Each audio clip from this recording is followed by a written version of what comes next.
예, 안녕하세요. 예, 부세알람의 10분 세금 이야기입니다. 예, 이번 시간에는 일단 조합원 입주권, 예, 그 관련해서 양도세 관련해서 그 내용을 좀 한번 다뤄보겠습니다. 이게 지금 제가 좀 그 대체주택이나 이런 거 좀 비과세 관련해서 예, 좀 문의가 있고 그래서 일단 요거 한번 좀 먼저 다뤄드리겠습니다. 일단 재개발이나 재건축 아파트 이제 그 간단하게 뭐 내용을 살펴보면은 이렇게 절차는 그렇습니다. 일단 사업 준비 단계, 시행 단계, 관리 처분 계획 단계 이렇게 사업 완료 단계로 나뉘어지는데요. 일단 조합원 입주권 같은 경우는 양도세 관련해서 일단 과세 대상에 해당될 때 일단 뭐 비과세 먼저 제가 말씀드리겠지만 일단 그 시점이 요게 중요합니다. 일단 사업 시행 인가 시점하고 조합원 입주권은 특히 판단할 때 제일 중요한 거는 일단 관리처분 계획 인가 요 시점이 예, 조합원 입주권, 양도세, 비과세 이런 판단하는데 좀 중요합니다. 대체주택 같은 경우는 사업 시행 인가 시점이 좀 중요하고요. 요거 제가 뒤에서 말씀드리겠습니다. 그리고 보통 이제 그 재건축, 예, 재개발 이렇게 돼서 이제 관리처분 인가가 이제 나게 되는데, 이렇게 보시면 됩니다. 그 관리처분 인가 전까지는 주택이지만 관리처분 인가 이후부터는 조합원 입주권으로 일단 바뀐다. 예, 그렇게 보시면 됩니다. 제가 요거는 나중에 별도로 한번 말씀을 좀 드릴게요. 그리고 일단 조합원 입주권 양도세 이제 비과세 관련된 내용을 한번 보겠습니다. 자, 일단 1주택을 가지고 계신 분이 자, 1년이 지난 뒤에 예, 기존 주택이 있는 뒤에 예, 조합원 입주권을 취득하게 됩니다. 조합원 입주권을 취득하고 요 조합원 입주권을 2년 이내 또는 3년 이내 예, 이거 조정 대상 지역 때문에 그러죠? 제가 내용을 한번 다뤄드렸죠? 예, 3년 이내 이제 비과세 조건을 만족한 우리 예, A주택을 이제 매도하게 되면은 일시적 2주택 예, 비과세 조건으로 예, 양도세 비과세 조건에 해당이 됩니다. 예, 요거 제가 내용은 달아놨으니까 한번 참고들 하시고요. 그리고 또 한번 두 번째 경우를 보겠습니다. 조합원 입주권, 예, 양도세 비과세 받는 경우. 자, 참고로 그 조합원 입주권은 이렇게 보시면 돼요. 그 주택수에 포함되죠. 근데 무조건 포함되는다기보담도 예, 그 조합원 입주권 외에 다른 주택을 팔 때는 조합원 입주권은 이제 주택수에 포함이 됩니다. 그런데 조합원 입주권 상태로 팔게 되면은 얘는 그냥 그 주택수, 그러니까 본인 혼자만 기준으로 판단하게 돼요.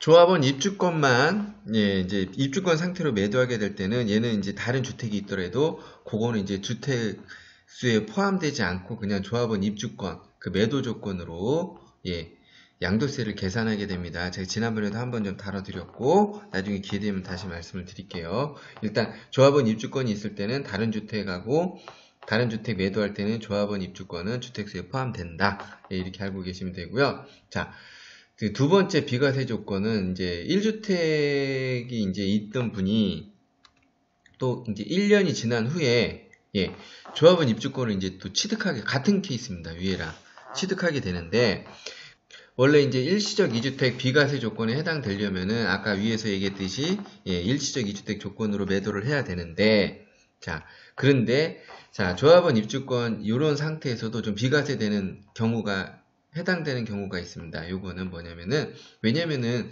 이 주택이 있는 상태에서 일단 조합원 입주권 상태에서는 지금 그 아파트가 준공이 되지 않았잖아요. 그래서 만약에 이거를 뭐 2년 이내, 3년 이내 매도하게 되면은 살 집이 없잖아요.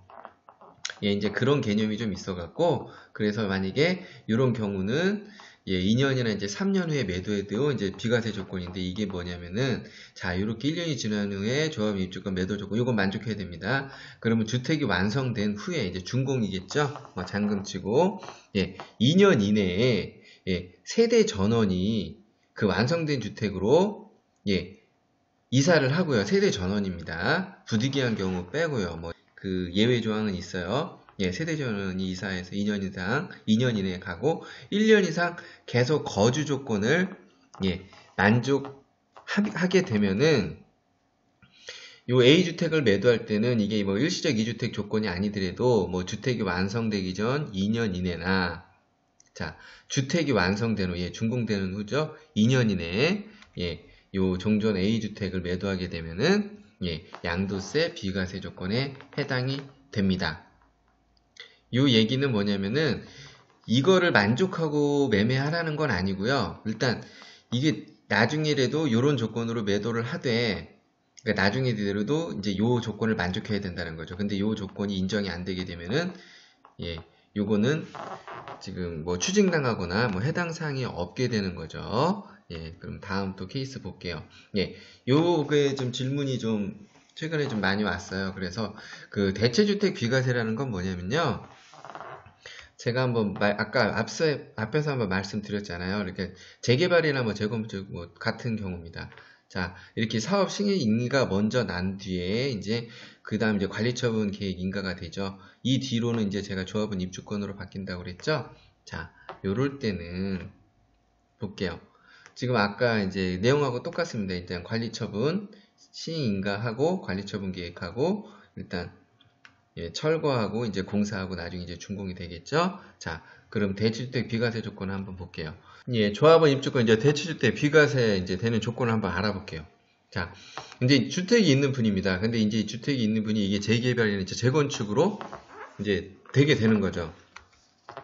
그러면 이게 이제 조합원 입주권이 언제 바뀐다고 그랬죠? 예, 관리처분 인가 이후에는 이 주택이 이제 조합원 입주권으로 바뀐다고 그랬죠?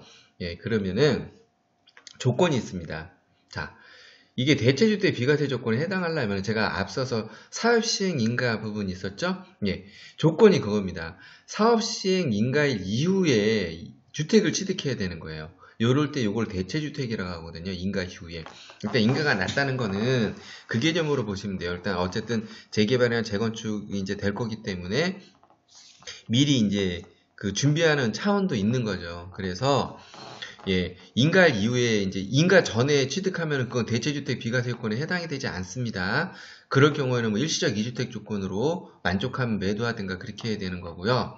자, 이후에 이제 이 주택을 취득하고 여기에 이제 1년 이상 예, 거주한다는 조건을 또 만족해야 됩니다. 1년 이상을 예, 거주해야 되고요. 이것도 이제 앞에서 나온 그런 조건하고 또 같은데요. 자, 1년 이상 일단 거주 조건을 만족해야 되고 사업시행 인가는 이후 그리고 예, 주택이 여기도 완성된 후 이제 준공된 후죠. 2년 이내에 또 여기로 세대 전원 또 다 이사를 해야 되고요. 예, 여기서 또 1년 이상 거주하는 조건을 예, 만족해야 됩니다. 예, 요 조건을 만족하게 되면은 요 대체주택 이제 이라는 것을 얘를 그러니까 결론은 뭐 일시적 2주택 뭐 2년 이내 3년 이내 조건도 해당 안 되고 일단 1년 이상 거주 요건만 만족하면 돼요.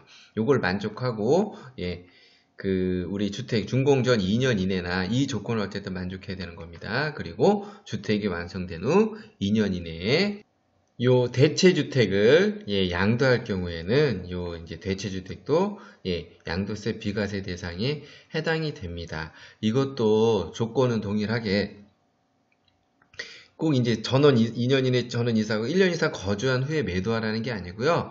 이제 이 조건을 만족하면 먼저 이제 매도할 수 있으면 매도해도 돼요. 비과세 조건으로 물론 이제 9억 초과는 또 과세되는 게 있고요. 당연히 이제 9억 초과되면 과세되는데 예. 이러면 비과세 조건을 만족하고 그리고 나서 이제 이 조건을 꼭 만족해야 된다는 거죠. 앞서 말씀드렸듯이 또 이 조건을 만족 못하게 되면은 예, 요거 양도세 만약에 비과세 받았더라도 이렇게 뭐 추징이 될 수 있다고 보면 되는 거고요. 그리고 제가 이거 뭐 나중에 한번 다루겠지만은 이제 그 조합원 입주권 상태에서 매매를 할 때, 예, 매매를 할 때 이때는 입주권으로 매매하면 제가 앞에서 말씀드렸듯이 주택수에 얘는 그 다른 주택이 있더라도 포함되지 않는다고 그랬죠. 그냥 얘 혼자 매매한 거로 이렇게 계산이 되거든요. 그런데 이게 조합원 입주권이 만약에 양도세 대상이 되게 되면은 이건 제가 이제 별도로 한번 말씀을 드릴게요. 요 놈은 이 좀 특이한 양도세 좀 계산 방법을 갖게 돼요. 왜냐면은 주택인이 있는 상태에서 쭉 오다가 예, 관리처분 돼서 이제 조합원 입주권이 되죠. 그 이후에 쭉 가죠. 근데 이제 준공도 되기 전에 조합원 입주권을 매도하게 되면은 그 큰 차이는 뭐냐면은 그 장기 보유 공제 부분이에요. 장기 보유 공제. 그러니까 주택이 있는 보유 상태의 기간까지는 주택으로 있는 상태의 기간까지는 장기 보유 혜택을 주는데 조합원 입주권 된 상태 이후에서는 예, 장기 보유 혜택 대상에 해당되지 않습니다. 그래서 계산을 이렇게 좀 양분을 해야 돼요. 양분을 해야 되고 그 양분할 때도 조합원 입주권 상태에서 이때 뭐 그 감정평가 받죠? 예, 감정평가 이제 받는 금액을 기준으로 또 이렇게 안분이 되게 됩니다. 예, 지금 뭐 이렇게 들어서는 조금, 예. 근데 이거 지금 이해 안 하셔도 돼요. 제가 요거는 나중에 이게 한번 사례를 가지고, 예, 요렇게 양도세가 계산된다는 거, 일단 그건 한번 제가 말씀을 드릴게요. 예, 그거는 제가 한번 별도로, 예, 다루도록 하겠습니다. 아, 그리고, 여기, 이 얘기까지 하면 좀 안 되는데, 이것도 어쨌든 별도 내용인데, 자, 투기과열 지역에서, 예, 이거는 이제 투기과열 지역. 이거 조합원 입주권 가지고 계신 분이나, 이게 또 이제 경우에 따라서 이제 이게 조합원 입주권이 될 주택을 가지고 계신 분들은, 그 또 투기과열 지역에서 뭐 분양 같은 거, 정비사업 분양 같은 거 받을 때 유의하셔야 됩니다. 왜냐면은, 이거, 그, 투기과열 지역에서 뭐, 이런 식으로 하게 되면은, 하나는 이제 조합원 입주권으로 청산 대상이 될 수 있거든요. 예. 예, 요 내용도 제가 한번 별도로 다뤄드리도록 하겠습니다. 예, 그 조합원 입주권도 뭐 기본적인 룰만 알면은 그렇게 크게 어렵진 않습니다. 예, 뭐 혹시 도움이 되셨다면은, 예, 좋아요, 응원 부탁드리고요. 예, 응원은 저한테 좀 큰 힘이 됩니다.